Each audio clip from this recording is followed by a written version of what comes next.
Pertama, akar. Akar adalah bagian paling bawah dari tumbuhan, biasanya berada di dalam tanah. Walaupun nggak kelihatan, akar punya peran yang sangat penting. Yang pertama, akar berfungsi untuk menyerap air dan zat hara dari tanah. Air dan nutrisi ini nantinya akan dibawa ke seluruh bagian tumbuhan, mulai dari batang, daun, sampai buah. Tanpa akar, tumbuhan nggak bisa makan. Yang kedua, akar berfungsi untuk menancapkan tumbuhan ke tanah. Jadi, akar ini seperti fondasi. Kalau akarnya kuat, pohonnya juga akan berdiri kokoh. Gak mudah roboh walaupun kena angin atau hujan. Selain itu, ada juga akar yang berfungsi sebagai tempat penyimpanan makanan. Contohnya seperti wortel, singkong, dan ubi. Mereka menyimpan cadangan makanan di akarnya. Makanya, bagian yang kita makan itu sebenarnya adalah akar. Jadi walaupun akar itu tersembunyi dan sering dilupakan, justru dia adalah bagian yang paling penting. Karena dari akar, kehidupan tumbuhan dimulai. Kedua, batang. Batang adalah bagian tumbuhan yang berada di atas akar. Batang biasanya tumbuh ke atas, menghubungkan akar dengan daun. Batang membantu tumbuhan berdiri tegak dan menahan semua bagian di atasnya, seperti daun, bunga, dan buah. Kalau tidak ada batang, tumbuhan akan sulit berdiri dan tumbuh ke atas. Fungsi yang kedua, batang adalah jalur transportasi. Di dalam batang, ada saluran khusus yang mengangkut air dan zat hara dari akar ke daun. Jadi, batang ini seperti jalan raya di dalam tumbuhan. Fungsi berikutnya, batang juga bisa menjadi tempat penyimpanan cadangan makanan. Contohnya seperti tebu atau kentang. Mereka menyimpan cadangan energi di batangnya. Selain itu, pada beberapa tumbuhan, batang juga bisa membantu proses perkembangbiakan. Misalnya, batang yang dipotong bisa tumbuh menjadi tanaman baru. Jadi, batang bukan cuma sekadar tiang tumbuhan. Dia adalah penopang, penghubung, dan juga jalur kehidupan bagi seluruh bagian tumbuhan. Ketiga, dahan. Dahan adalah bagian dari batang yang bercabang lebih besar dan tumbuh ke arah samping. Dahan ini seperti tangan yang menjulur ke berbagai arah. Jadi, dahan membantu menyebarkan bagian tumbuhan agar tidak hanya menumpuk di satu titik saja.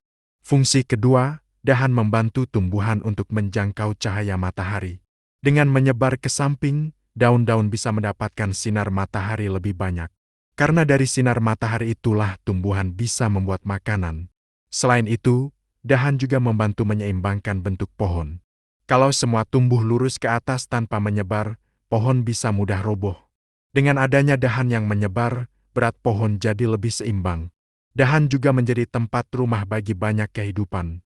Jadi, dahan bukan hanya sekadar cabang besar. Dia adalah penghubung antara batang dan ranting, penyebar kehidupan, dan penyeimbang bagi seluruh pohon. Keempat, ranting. Ranting adalah cabang kecil yang tumbuh dari dahan. Ranting ini adalah bagian ujungnya. Biasanya, ranting terlihat lebih tipis, lentur, dan jumlahnya jauh lebih banyak. Fungsi ranting yang pertama adalah sebagai tempat tumbuhnya daun. Di ujung-ujung ranting inilah daun berkembang dan menyebar. Semakin banyak ranting, biasanya semakin banyak juga daun yang bisa tumbuh. Fungsi kedua, ranting menjadi tempat munculnya bunga dan buah. Banyak bunga tumbuh di ranting, dan dari situlah nantinya akan berkembang menjadi buah. Jadi, ranting adalah awal dari proses terbentuknya hasil tumbuhan. Selain itu, ranting juga membantu menyebarkan daun agar mendapatkan cahaya matahari secara merata. Karena ranting menjulur ke berbagai arah, daun tidak saling menutupi satu sama lain. Hasilnya, proses pembuatan makanan bisa berjalan lebih maksimal. Ranting juga bersifat lebih lentur dibandingkan dahan atau batang. Saat tertiup angin, ranting bisa bergerak mengikuti arah angin, sehingga tidak mudah patah. Jadi, ranting punya peran yang sangat penting. Dia adalah tempat tumbuhnya daun, bunga, dan buah, serta membantu tumbuhan mendapatkan cahaya secara optimal. Kelima, daun. Di dalam daun, ada zat hijau yang disebut klorofil. Zat inilah yang membuat daun bisa membuat makanan. Fungsi utama daun adalah sebagai tempat pembuatan makanan. Proses ini disebut fotosintesis. Daun menggunakan sinar matahari, air dari akar pohon, dan udara dari sekitar untuk menghasilkan makanan bagi tumbuhan. Selain itu, daun juga berfungsi untuk pertukaran gas. Daun mengambil karbon dioksida dari udara dan melepaskan oksigen. Makanya, tumbuhan sangat penting bagi kehidupan manusia, karena dari daun, kita mendapatkan oksigen untuk bernapas. Daun juga membantu mengatur penguapan air pada tumbuhan. Proses ini disebut transpirasi. Dengan penguapan ini, tumbuhan bisa menjaga keseimbangan air di dalam tubuhnya. Bentuk daun juga bermacam-macam, ada daun yang lebar, daun kecil, daun panjang, bahkan ada daun berbentuk unik. Semua itu membantu tumbuhan beradaptasi dengan lingkungannya. Jadi, daun bukan hanya sekadar bagian yang hijau, daun adalah pabrik makanan, tempat pertukaran udara, dan bagian penting yang menjaga kehidupan tumbuhan. Keenam, bunga. Bunga adalah bagian tumbuhan yang biasanya memiliki warna cerah dan bentuk yang beragam. Tapi, bunga bukan cuma untuk keindahan, bunga adalah alat perkembangbiakan pada tumbuhan. Di dalam bunga, terdapat beberapa bagian penting, seperti benang sari dan putik. Bagian-bagian ini berperan dalam proses penyerbukan. Penyerbukan adalah proses di mana serbuk sari berpindah ke putik. Proses ini bisa dibantu oleh angin, air, atau hewan seperti lebah dan kupu-kupu. Setelah penyerbukan terjadi, bunga akan berkembang menjadi buah. Selain itu, warna dan aroma bunga juga punya fungsi. Bunga yang berwarna cerah dan harum akan lebih mudah menarik perhatian hewan penyerbuk. Jadi, tanpa disadari, bunga mengundang mereka untuk datang. Tidak semua bunga terlihat sama, ada bunga yang besar, bunga yang kecil, bunga yang harum, bahkan ada bunga yang tidak berbau. Semua itu adalah cara tumbuhan beradaptasi agar bisa berkembang biak dengan baik. Jadi, bunga bukan hanya sekadar hiasan, dia adalah awal dari terbentuknya buah dan biji. Ketujuh, buah.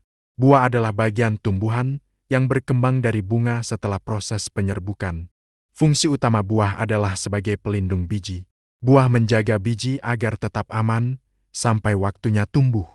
Selain itu, buah juga membantu penyebaran biji. Contohnya, buah yang manis dan berwarna cerah akan dimakan oleh hewan. Lalu, bijinya bisa tersebar ke tempat lain, dari situlah tumbuhan baru bisa tumbuh. Selain penting bagi tumbuhan, buah mengandung banyak vitamin dan nutrisi yang baik untuk kesehatan tubuh. Makanya, kita sering dianjurkan untuk makan buah setiap hari. Bentuk, warna, dan rasa buah juga sangat beragam, ada yang manis, asam, bahkan ada yang sedikit pahit. Semua itu adalah cara tumbuhan untuk menarik makhluk lain agar membantu penyebaran bijinya. Jadi, buah bukan hanya sekadar makanan yang enak. Buah adalah hasil dari proses panjang kehidupan tumbuhan dan menjadi awal dari kehidupan baru.